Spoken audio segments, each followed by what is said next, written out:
अस्सलामु अलैकुम, आप देख रहे हैं मुस्लिम ट्यूटर। टॉपिक नंबर 63, अहले हदीस और वहाबी में फ़र्क।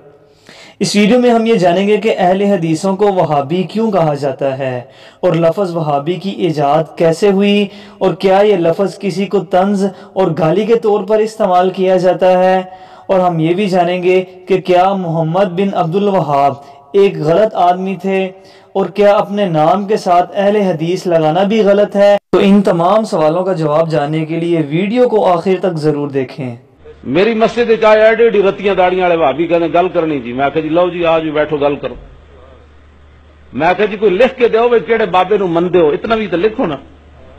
उन्हें कहा जी हमारे नजदीक कौले साहबी भी हुज्जत नहीं है। मैं कहा लिख के दे। दूसरे उन्हें कांड मारी, कहना नहीं नहीं नहीं।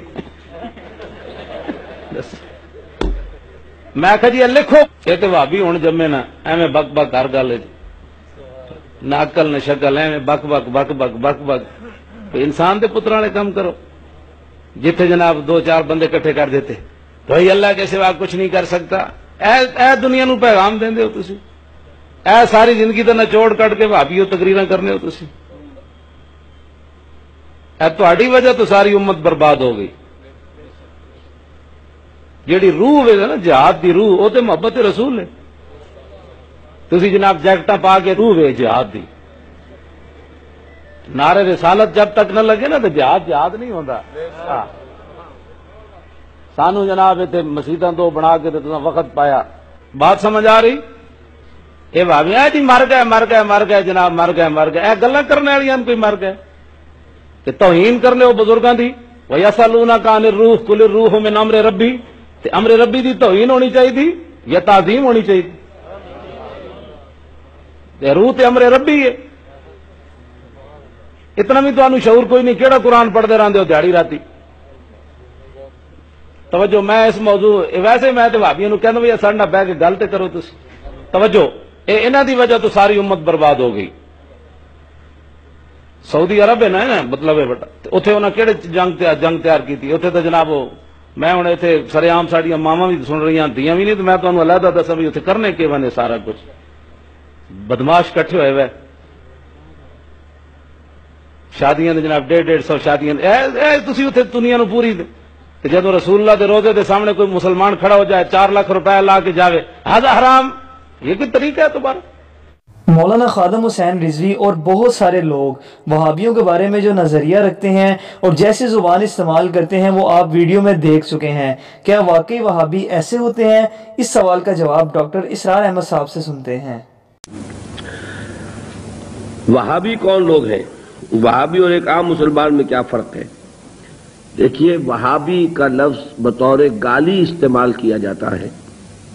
जैसे जमात इस्लामी के लोगों को लोग मौदूदिया कह देते हैं, तो अव्वल तो ये लफ्ज किसी शक्ल में भी जबान पे नहीं लाना चाहिए। कभी इस्तिआरतन किसी शख्स को मुअय्यन करके नहीं कहना चाहिए कि वो वहाबी है।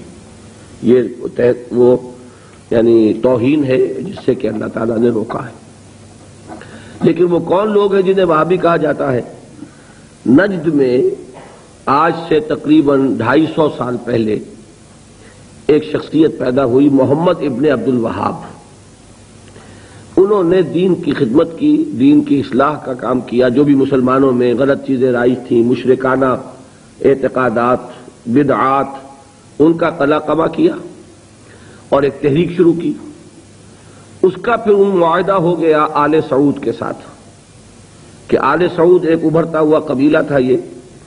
तो इन दोनों का मुआहदा ये हो गया कि हम मिलजुल कर काम करते हैं। अगर हुकूमत को हम कायम कर लें तो उसकी हुकूमत, उसका इंतजाम जो है दुनियावी वो आले सऊद के पास रहेगा और उसके दीनी मामलात जो है वो आले शेख कहलाते हैं। वो अब शेख मोहम्मद बिन अब्दुल वहाब के खानदान के पास।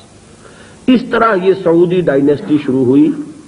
पहले नजद में हुकूमत बनी, फिर इन्होंने हिजाज को भी फतह कर लिया तो हरमैन शरीफैन भी इन्हीं के जेरे इंतजाम आ गए।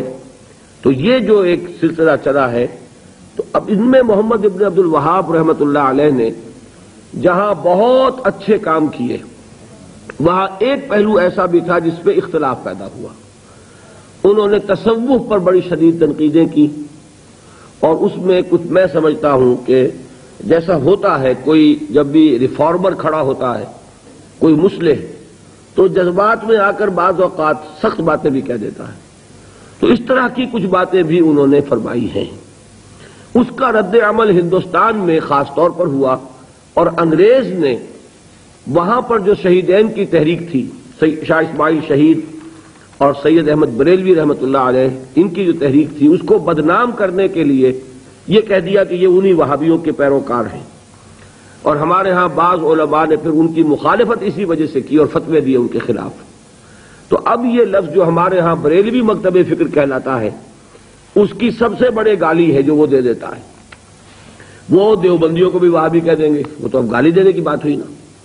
تو گالی دینی ہے تو دے دو جو چاہے. حالانکہ دیوبندی مکتب فکر کے علماء محمد ابن عبد الوہاب کی ہر بات کو نہیں مانتے، بلکہ وہ خود بھی تنقیدیں کرتے ہیں ان پر کہ ان معاملات میں انہوں نے حد اعتدال سے تجاوز کیا ہے. میں اس وقت فیصلہ نہیں کر رہا کون سی بات اور صحیح ہے یا نہیں ہے، میں صرف بات آپ کو بتا رہا ہوں کہ دیوبندی علماء کو بھی ان سے کچھ اختلافات ہیں.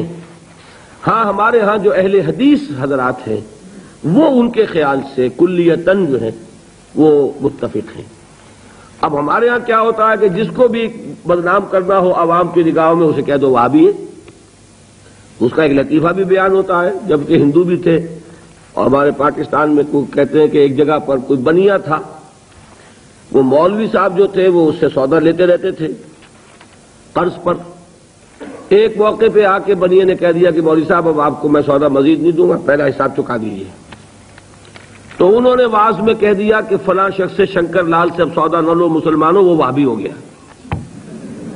لوگوں نے اس کا بائیکاٹ کر دیا تو اس نے ہاتھ جوڑ دیا آ کر. تو وہابی اس معنی میں اب گالی کے طور پر لفظ استعمال ہو رہا ہے. اللہ تعالیٰ مجھے اور آپ کو اس سے بچائے.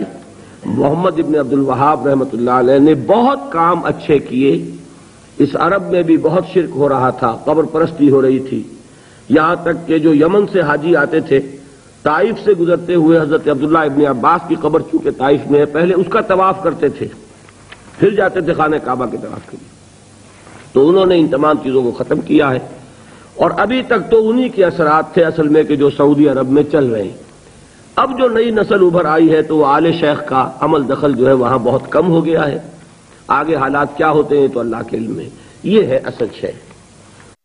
ڈاکٹر اسرار احمد صاحب نے ہمیں یہ بتایا ہے کہ محمد بن عبد الوہاب ایک نیک شخص تھے جنہوں نے بدعات اور خرافات کو دور کیا، اور یہ بھی بتایا ہے کہ انہوں نے کیسے آل سعود کے ساتھ مل کر عرب میں حکومت بنائی، اور لفظ وہابی کا پس منظر بھی بتایا ہے. اب اسی ٹاپک پر مفتی طارق مسعود صاحب کو بھی سنتے ہیں. سعودی عرب میں جو انقلاب آیا محمد ابن عبد الوہاب، جن کی وجہ سے دنیا ان کو وہابی کہتی ہے نا، محمدی تو کہہ نہیں سکتی تھی تو ابا کے کھاتے میں ڈال کے وہابی کہنا شروع کر دیا. محمد ابن عبد الوہاب جو ہے جن کو سارے عرب فالو کرتے ہیں، ان کے جو بیٹے ہیں نا انہوں نے اپنے والد کے عقائد بیان کیے ہیں. اس میں صاف طور پر لکھا ہے کہ ہم فقہ حنبلی کو فالو کرتے ہیں اور ہم نے پانچواں کوئی مسلک نہیں نکالا. اور محمد ابن عبد الوہاب، میرے پاس یہ سارے تحریریں ثبوت کے ساتھ موجود ہیں، چونکہ یہ سوال تو اچانک آ گیا نا تو ان کے حوالوں کے ساتھ موجود ہیں. ان سے کسی نے سوال پوچھا محمد ابن عبد الوہاب سے حرم میں کہ کیا آپ نے کوئی پانچواں مسلک نکالا ہے؟ انہوں نے جواب دیا کہ ہم نے کوئی پانچواں مسلک نہیں نکالا.